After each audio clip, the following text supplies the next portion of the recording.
کال کې راسي دی به د خپل مال 40% برخه یا 40% سلنه هغه څه ورکوي چې د مال زکات ورکوي.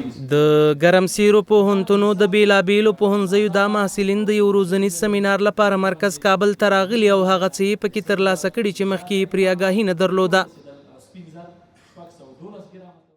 دا سیمینار خو لکه د عصري علومو ترڅنګ د دیني علومو زده کړه ډیره ضرور او باید لومړیتوب دوی ته ورکړل شي.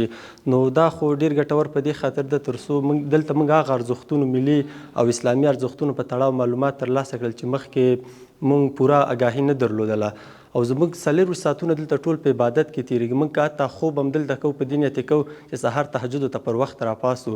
لکه د دې کوم تقسیم اوقات چې د کوم کریکولم د درسونو چې دا ډیر ښه برابر. د لوړو زده کړو وزارت له لوري د افغان نړیوال اسلامي پوهنتون په تالار کې د ګرمسیرو پوهنتونو زده کړیالانو ته د ظرفیت لوړونې لپاره 40 ورځنی سیمینار په لار اچول شوی دی.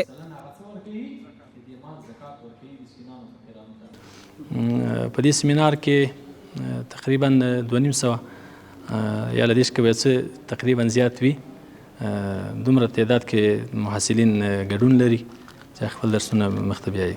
دا خو د ګرمسیرو ولایتونو دي، د ګرمسیرو ولایتو پوهنتونونه چې هغه 6 پوهنتونونه دي، لغمان ولایت ته، ننګرهار ولایت ته او قندهار ده، هلمند ده، نیمروز او فراه، دغه ولایتو پوهنتونونو څخه محصلین دي چې په هغو پوهنتونونو کې بیا د هر ولایت محصلین هلته خپلې زده کړې کوي. د هغو څخه اوس هغه راټول سوي دي، راغلي دي هلته سیمینار کې ګډون لري. د خفیه دعوت پوره سوه، اوس نو په 4 کال باندې رسول الله صلی الله علیه وسلم ښکاره دعوت شروع کړي.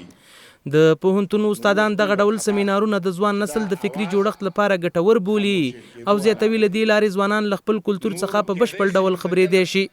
ناتوانه سو او موږ د دې دفاع ونه کولی سو.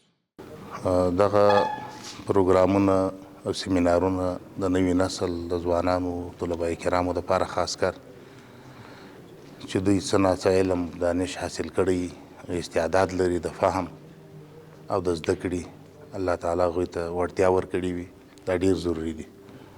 ځکه چې دلته په افغانستان کې الحمدلله اسلامي نظام الله تبارک وتعالی حاکم کړی دی، د الله ډیر زیات شکر ګزار یو.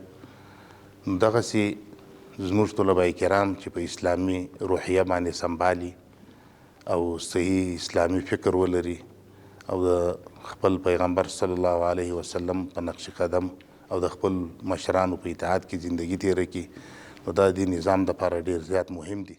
دا مثلا موږ بیان کړو زده کړیالانو د دغه ډول روزنیز سیمینار په جوړېدو خوښي څرګنده کړه او زیاته یې کړه هغه څه یې پکې ترلاسه کړي چې مخکې یې پرې آګاهي نه درلوده.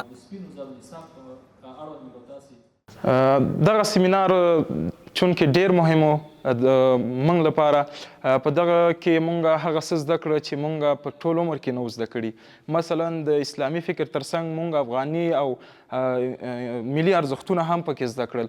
هغه څه مو زده کړل چې زه وایم په ټول عمر کې ما دغه څه نه و زده کړي او دغه څه سره بیخي مخامخ شوی نه وم او ډیر څه مې پکې نوي او تازه زده کړل. خواست ما از وزارت تحصیلات عالی است که با همین قسم در آینده برای ما و دیگر محصلینی که از پشت ما هستند برای آنها در نظر بگیرن و این سیمینار را برای آنها را مندوزی بکنن. د لوړو زده کړو وزارت د مسؤلینو په خبره دغه لړۍ یوازې د ګرمسیرو ولایتونو لپاره نه بلکې د سرسیرو ولایتونو لپاره هم په پام کې نیول شوې ده.